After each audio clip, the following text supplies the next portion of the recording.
out over the Parkland shooting continues, and the fallout from the media continues. So we've been told this story, which is that all the Parkland survivors have innate moral authority and can speak on any issue without any criticism. Now, I have said over and over and over on this program, listen to every episode since Parkland, I've said these kids have a right to speak out. Of course they have a right to speak out. This is America. When I was 17 years old, I had a syndicated columnist. But this comes with a caveat. The caveat is you will get criticized. People will criticize you. People will pick apart what you are saying publicly, especially when you're the type of person who goes on national television and suggests that all those who disagree with you are actually akin to child murderers. If you do that, it turns out people get pissed off. Okay, but the media have decided that any criticism of these kids whatsoever, not their right to speak, not their expertise, right? If you criticize the stuff they are saying, if you say what they are saying is wrong, or if you say, I don't think that they are conducting themselves properly publicly, right? If you say that sort of stuff, then you are a hater. Then you are brutal. Then you are doing something terrible. Okay, I don't understand why this should be the case. Really, in public life, everyone gets criticized. It's part of the way this works. And when you're speaking on issues of deep public importance, fundamental issues to American liberty and, frankly, human liberty, like should you have the right to keep and bear arms, then passions are going to run high. And not only are passions going to run high, people have not only every right, but every responsibility to speak out against perspectives that they think are bad. And I think a lot of what these kids have been saying is wrong, non-factual. I think some of what they've been saying is immoral when they suggest that Marco Rubio is akin to the shooter in Parkland. And when they say that Dana Lash is a murderer with blood on her hands, this stuff is disgusting. And I have, not only do I have every right, I have every moral obligation to speak up against it because it's gross. Okay, but that's not how the media have treated this. So CNN tweeted this out about David Hogg. David Hogg is, of course, the guy who's probably become the most famous of these Parkland survivors. Emma Gonzalez is the other one who's really gained a lot of credibility. She's very good at media. Emma Gonzalez, I think, really knows how to handle herself. David Hogg, not so much. He thinks that the sort of Che Guevara attitude, the fist in the air thing that you're seeing here, is what's going to win the day, that anger wins the day. Emma Gonzalez understands that anger doesn't win the day. She's much better at this than David Hogg. Just from a purely political point of view, if you're going to pick one of those two people to run for office, there's no doubt in my mind you run Emma Gonzalez, not David Hogg. In any case, the media have decided that David Hogg's voice is deeply important and that he should be booked on every show. So he's been on CNN 1,000 times at this point. And this is what CNN tweeted out yesterday, quote, "A brief history of how Parkland survivor David Hogg keeps schooling lawmakers on social media." Yeah, that sounds like objective journalism to me. Okay, we here at the Daily Wire, we're not objective. So when we say that somebody is schooling somebody else, you can assume that we're conservative. And we're saying that a conservative is schooling a leftist. Why? Because we are a conservative website, and we make that obvious and known. But CNN is supposed to be objective. Does that sound like an objective headline to you? A brief history of how Parkland survivor David Hogg keeps schooling lawmakers on social media? Of course not. Well, the big controversy that's broken out over David Hogg in the last 24 hours concerns Laura Ingraham. So Laura retweeted a piece that was on our website. The piece that was on our website about David Hogg being rejected by certain colleges originally appeared at TMZ. So the story did not originate with us. And it really only originated with David Hogg because he was interviewed by TMZ somewhere and he started discussing which colleges he had gotten into. So we begin with what David Hogg actually said about not getting into colleges. And there are a couple ways of reading this, and I want to be fair to him. So here's what the clip said. It's not been too great for me and some of the other members of the movement, like Ryan Deitch. We got rejected from Cal State. We got rejected from UCLA, and I got rejected from UCLA and UCSD. So it's been kind of annoying having to deal with that and everything else that's been going on. But at this point, we're changing the world. We're too busy. Right now, it's too hard to focus on that.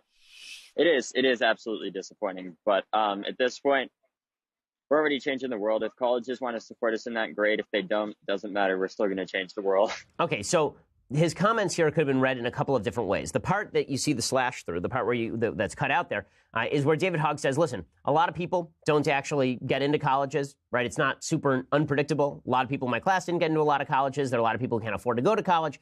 All of that is true. And for the first 2/3 of this comment, I'm actually in agreement David Hogg is handling this with class. That last comment there where he says that if colleges want to help us in our crusade, great. If not, then we're still changing the world.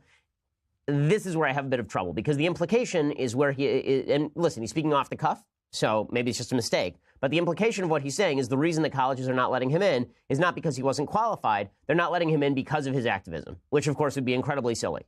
Right? There is no question that the top leaders of this movement will end up going to fantastic graduate schools, specifically because they are top leaders of this movement. Right? Political activism on the left is not going to come back and bite you. Right? It's the ultimate extracurricular activity for most college administrators. My guess is that if he had sent in his applications right now, as opposed to 6 months ago, then he would be admitted to a lot of these schools. But he's getting these rejections now or 2 weeks ago in the middle of all of this. It's not like they were considering him 5 minutes ago. They were considering him 4 months ago. They probably don't even remember seeing his application because places like UCLA get tens of thousands of applications every year. So in any case, Laura Ingraham tweets out this story, and we covered it pretty straight. It was pretty objective coverage, or at least it wasn't politically charged. And Laura tweeted this out. She tweeted, David Hogg rejected by 4 colleges to which he applied and whines about it, dinged by UCLA with a 4.1 GPA, totally predictable given acceptance rates. Hey, I don't think that this is particularly awful. Anything that Laura says here is particularly awful. Do I think that it's fair to say that he's whining about it? I think it's maybe half fair or a quarter fair. I don't totally agree with Laura's take on David Hogg's comments here. But the way David Hogg responds is what's really important here. So David Hogg responds to this relatively mild critique by saying that they should boycott Laura Ingraham. Right? So he starts immediately, like within minutes, tweeting out Laura Ingraham's advertisers and saying that all these places should drop Laura Ingraham. Why? For the great sin of having suggested that he whined about not getting into college. Okay, she didn't say anything racist. She didn't say anything sexist. She didn't say David Hogg is a piece of crap. She didn't insult him personally. Like, really, she was insulting his comments, right? The things that he said. He is part of the public discourse. And this is demonstrative of exactly how this game is being played now by the left. They've trot out a bunch of kids. The kids have every right to speak. Again, for the 1,000th time, the kids have every right to speak. They trot out a bunch of kids. And then if you disagree with the kids, they suggest you are attacking the kids personally. And then based on that, they say you shouldn't be on the air. And this is what David Hogg is now doing. Okay, David Hogg does not have, any sort of moral impetus to call for a full boycott of Laura Ingraham based on that tweet. She got ratioed pretty hard on Twitter, meaning that more people replied to her tweet than actually retweeted it, which is very often taken on Twitter as a sign of it was a bad tweet or something. Okay, that's fine, but boycotts? Really? And if we're really at the point in this country where you say something that's even mildly controversial and there are calls for boycotts, then we're not going to have a common culture anymore. We really aren't. Because I promise you, the right is just as capable of this as the left. The right has stayed away from it. In fact, I used to run an organization called Truth Revolt. It was a branch of the David Horowitz Freedom Center. And when I ran Truth Revolt, one of our goals was to provide a mutually assured destruction. The idea was if the left was going to use boycott tactics in order to knock conservatives off the air, then we would use boycott tactics to knock leftists off the air. And then everybody would learn that boycott tactics are bad. That boycott tactics end up knocking voices off the air or destroying the profit margins for shows that are controversial. I think David Hogg should be able to speak out however he wants. I don't think that advertisers should be boycotted for praising David Hogg. I don't think any of those things. But there's this attempt to use market forces to club people with whom you politically disagree, not because they're racist or brutal or horrible, but just because you disagree. And if that becomes our politics, the entire market basis for political discourse in the country goes away, and that is going to have a significant weakening impact on the kind of voices that you're allowed to hear. And meanwhile, the media continues to portray David Hogg as some sort of apolitical, above-the-fray figure. He's been anything but apolitical. He's been anything but above the fray. So do I think that Laura's tweet was completely correct? No. Do I think it's boycott-worthy? You got to be kidding me. You've got to be kidding me. And the Washington Post, I'm on their email list, and the Washington Post emailed this out as their lead today. Legitimately, as their lead. They emailed out the Laura Ingraham story.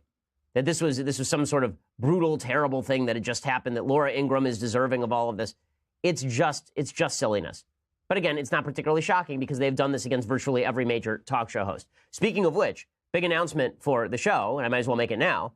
Okay, so, you listen to the show on podcast. That means that you're listening to it probably on your phone or on your computer. But a lot of older Americans, a lot of people who don't know how podcasts work, they listen to talk radio just disproportionately with regards to how the numbers work. Well, now they can actually listen to the podcast, which is really exciting. Westwood One is partnering with us on this project, so this is really cool. And Westwood One is going to be putting this podcast on air, WABC in New York. It's going to be putting it on air in Chicago, in KBC Los Angeles. And it's going to be putting us on in Atlanta. It's going to be putting us on in Seattle. It's going to be putting us on WMAL in Washington, D.C. And a bunch of stations that are going to be putting this show on the air. It's Salt Lake City. It's just fantastic. It's just fantastic. And I cannot wait to bring this message that we promote every day to a broader audience. That's really cool. So tell your parents that if they haven't heard of the show, all they're going to have to do is turn on their radio, and they'll be able to hear the show every evening, every afternoon on their local radio station pretty soon. So that's pretty exciting stuff, and we are really excited to announce it, and we're thankful to Westwood One for giving us the opportunity because it really is Nazis or full-on racists. I think that we all ought to take a step back and just say, listen, people ought to be able to watch what they want to watch. You should be able to, even if you want to watch Nazi crap, you should be able to watch it. I just won't patronize your advertisers, but Laura Ingraham is not a Nazi, and the attempt to lump all political speech into one bag that I don't like it, therefore it's Nazi-esque, is really quite ridiculous. Okay, speaking of quite ridiculous, I just had to comment on this Jezebel tweet. So Jezebel is a feminist outlet, And a couple of days ago, there was a tweet that came out from Planned Parenthood in some podunk town in which Planned Parenthood tweeted, "We need a Disney princess who is transgender. We need a Disney princess who has had an abortion." Okay, and I said, well, what we really need is a Disney princess who uses her royal authority to defund Planned Parenthood. Let's start with that. But Jezebel has to defend that, of course, because we need, you know what we need? We need to indoctrinate children about abortion and transgenderism and same-sex marriage. We need a Disney princess who's a lesbian. Right? This is the new push, by the way, for Ilsa in Frozen, is that in the sequel, they should give Ilsa a girlfriend. Because there's nothing better than teaching 3-year-old children who like the movie Frozen because they like Olaf, that lesbianism is on equal moral par and societal value with heterosexuality. Yeah, it's perfect, because kids at 3 should know all about sex. That's really important. So Jezebel tweeted something out that was even stupider yesterday. They tweeted out, statistically, at least 2 Disney princesses have had abortions. Okay, and the reason that Jezebel says this, of course, is because they say that statistically speaking, a certain percentage of people in the United States, a certain percentage of women have had abortions. And that means that a certain percentage of Disney princesses, by extension, must have had abortions. Here's what the piece says. They said, we need many kinds of Disney princesses, according to an extremely fun meme whooshing around the net. We need a Disney princess who joules. I don't even know what that is. We need a Disney princess who is falling asleep, calling a cab, having a smoke, taking a drag. We need a Disney princess with chronic UTIs. We also, according to Planned Parenthood affiliate, need a Disney princess who has gotten an abortion. Statistically, like 2.5 already have. Right, so then they say, according to the Guttmacher Institute, 23.7% of women in the United States will have had an abortion by age 45. According to the official Disney Princess website, there are 11 official Disney princesses: Belle, Rapunzel, Ariel, Tiana, Snow White, Cinderella, Aurora, Merida, Pocahontas, Jasmine, and Mulan. That means statistically around 2.5 of these strong women have gotten abortions and aren't telling you about it because of a national culture of shame and misogyny. Let me just say something to Planned Parenthood and Jezebel. You people are so unbelievably dumb. This is not how statistics work. Okay, if 23.7% of women in the United States will have had an abortion by age 45, a number that I think is probably very high, but let's say that that's true. If that number is true, that still would not suggest that Disney princesses, were they real people and not fictional characters, would have had abortions. Okay, first of all, they're fake. I know I have to keep emphasizing this for folks on the left. Certain things are real. Certain things are pretend. Certain things that are pretend have certain cultural significance. It's why we talked about Roseanne, because people were saying the cultural significance of Roseanne is something. It's why we talked about Black Panther. People saying Black Panther had cultural significance. Okay, fair enough. But you want to argue that Disney princesses have had abortions. Disney princesses don't exist in real life. They're not real people. And even if they did exist in real life, 2.5 of them, two of them would not have had abortions. Because statistically speaking, Disney princesses are incredibly wealthy. Many of them lived hundreds of years ago in a different universe. So that's like saying that 23.7% of women in the U.S. will have had an abortion. That means that in our office, there are probably 10 women who work in our office, in this office. That means that 2 of them have had an abortion. That's not how statistics work, gang. That's like saying, it is the equivalent of saying that every family in America has an average of 2.4 children. That means that every family in America has 2 whole children and a 0.4 of a child. Statistically, an average does not mean that each individual is a member of the average. So stupid. But again, stupid rules the day. Okay, so now I want to get into some tech news. So the reason I'm going to get into tech news is because there's a lot going on this score. Tech stocks have been dumping. I mean, they've really been dropping pretty precipitously in the last few days. A lot of that is specifically because of all of the hubbub surrounding Facebook and social media, which I'm going to get to in just a second. According to Reuters, fund managers have begun to ditch so-called FANG stocks that powered the U.S. stock market to record highs in January and are slowly rotating into commodity-related shares and other value stocks, which typically outperform in late-cycle recoveries. Portfolio managers holding shares of Facebook, Amazon, Netflix, Google parent Alphabet Inc., that's Google, say they are increasingly concerned that the data scandal that has sent shares of Facebook down nearly 15% to date, year to date, will spill over into all of FANG stocks, imperiling the broad market's momentum at a time when there are no clear companies or sectors to take their place. On Tuesday, an index which tracks the FANG stocks, along with 6 other mega-cap technology stocks, tumbled 6.3%, the biggest decline since September 2014. Google was slightly positive. Amazon dropped 4%. Netflix fell 5%. A portfolio manager said there are legitimate concerns over the business models of these companies, and I expect that they will be ironed out in legislation. So this, of course, is talking specifically about Facebook. So I want to talk about a couple of things that are great about technology, and then I want to talk about a thing that is very bad about the future of technology in the United States, particularly with regard to the distribution of the